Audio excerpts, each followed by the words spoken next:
Berikutnya, Injil Petrus. Injil Petrus adalah salah satu teks apokrif Kristen yang ditemukan dalam sebuah makam di Ahmim, Mesir pada tahun 1886. Injil ini hanya dikenal dari satu fragmen manuskrip yang ditemukan, yang berasal dari abad ke-8 atau ke-9 Masehi. Namun isinya diperkirakan ditulis jauh lebih awal, kemungkinan pada pertengahan abad ke-2 Masehi. Injil Petrus memberikan versi alternatif tentang kisah penyalipan dan kebangkitan Yesus, dengan beberapa perbedaan penting dibandingkan dengan Injil-Injil kanonik. Injil ini berbentuk naratif, menceritakan peristiwa-peristiwa dari penyalipan hingga kebangkitan Yesus.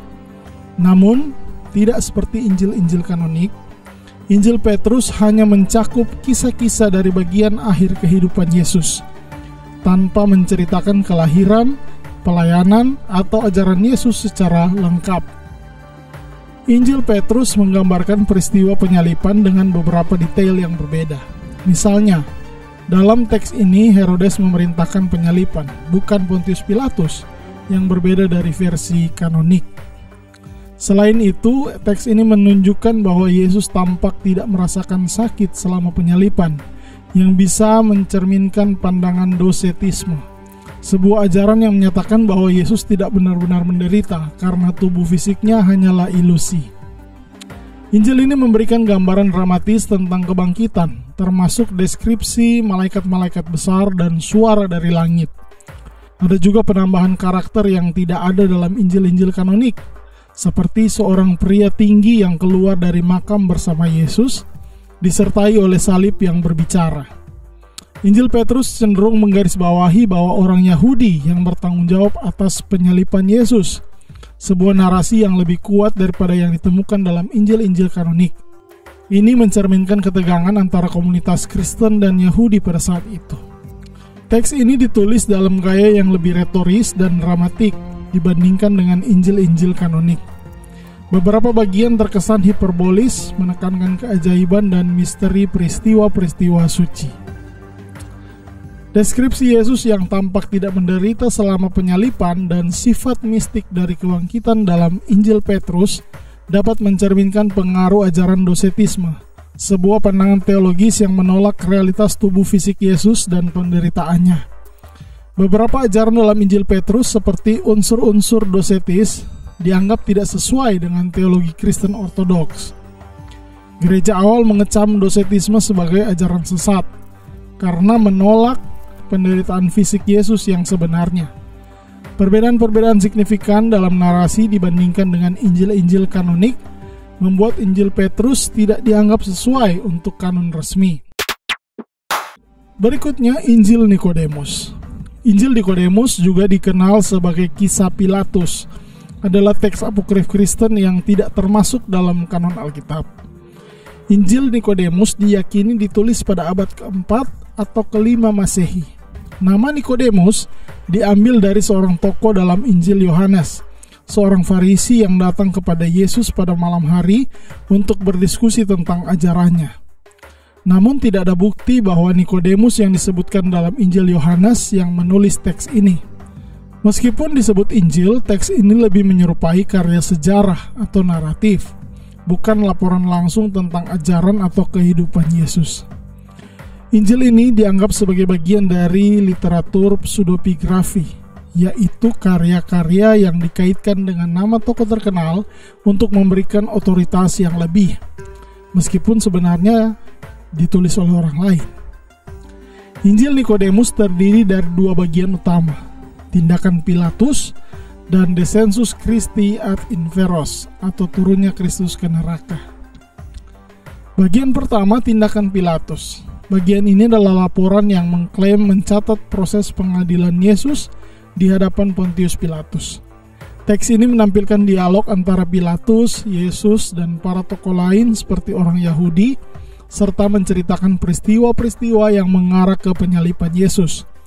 Ini juga menggambarkan peristiwa supernatural yang terjadi selama penyalipan dan setelah kematian Yesus, seperti kegelapan yang menyelimuti bumi. Bagian kedua yaitu Descensus Christi ad inferos. Bagian ini menggambarkan perjalanan Yesus ke neraka setelah kematiannya, Diceritakan bahwa Yesus pergi ke neraka untuk membebaskan jiwa-jiwa yang terkurung di sana, termasuk Adam, Hawa, dan tokoh-tokoh perjanjian lama lainnya. Teks ini sangat mempengaruhi pandangan tradisi Kristen tentang turunnya Kristus ke neraka, sebuah konsep yang kemudian diadopsi dalam Credo Rasuli. Injil bayi Yakobus, atau dikenal sebagai Proto-Evangelium Yakobus, adalah sebuah teks apokrif Kristen yang berfokus pada kehidupan perawan Maria dan masa kanak-kanak Yesus. Injil ini tidak termasuk dalam kanon Alkitab dan merupakan bagian dari literatur pseudepigrafi, yang berarti ditulis dengan mengatasnamakan seseorang yang bukan penulis sebenarnya. Teks ini diperkirakan ditulis sekitar pertengahan abad kedua Masehi dan dikaitkan dengan Yakobus, yang dianggap sebagai saudara Yesus. Meskipun para sarjana sepakat bahwa teks ini bukan hasil tulisan Yakobus itu sendiri. Salah satu tema utama dalam Injil bayi Yakobus adalah penegasan tentang keperawanan abadi Maria, baik sebelum maupun setelah kelahiran Yesus. Ini berbeda dari pandangan Injil kanonik, yang tidak secara eksplisit menyebutkan status perawan Maria setelah kelahiran Yesus. Mengapa Injil bayi Yakobus tidak dimasukkan dalam kanon Alkitab? Teks ini ditulis jauh setelah masa Yesus dan para rasul. Gereja awal lebih memprioritaskan teks-teks yang dianggap berasal dari saksi mata langsung atau penulis yang dekat dengan Yesus dan murid-muridnya. Berikutnya, meskipun diklaim ditulis oleh Yakobus saudara Yesus, para sarjana setuju bahwa ini adalah karya pseudepigrafi. Oleh karena itu dianggap tidak memiliki otoritas yang sama dengan teks-teks yang diterima sebagai kanon. Dan yang terakhir, beberapa elemen dalam Injil bayi Yakobus seperti kelahiran Yesus di gua dan mujizat yang mengelilingi kelahirannya berbeda dari narasi Injil kanonik. Gereja-gereja ortodoks lebih memilih teks-teks yang konsisten dengan tradisi yang sudah diterima. Yang terakhir, Injil Barnabas. Injil Barnabas adalah teks apokrif yang mengklaim sebagai salah satu Injil dari zaman Yesus, tetapi isinya sangat berbeda dari Injil-Injil kanonik dalam Perjanjian Baru.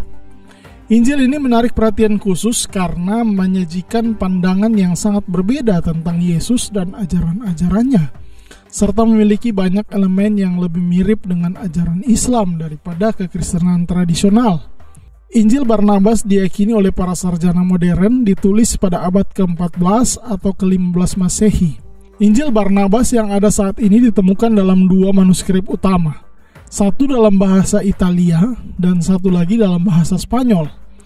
Manuskrip Italia ditemukan pada abad ke-18, sedangkan versi Spanyol hanya diketahui dari kutipan-kutipan dalam sebuah tulisan di abad ke-18 dan telah hilang.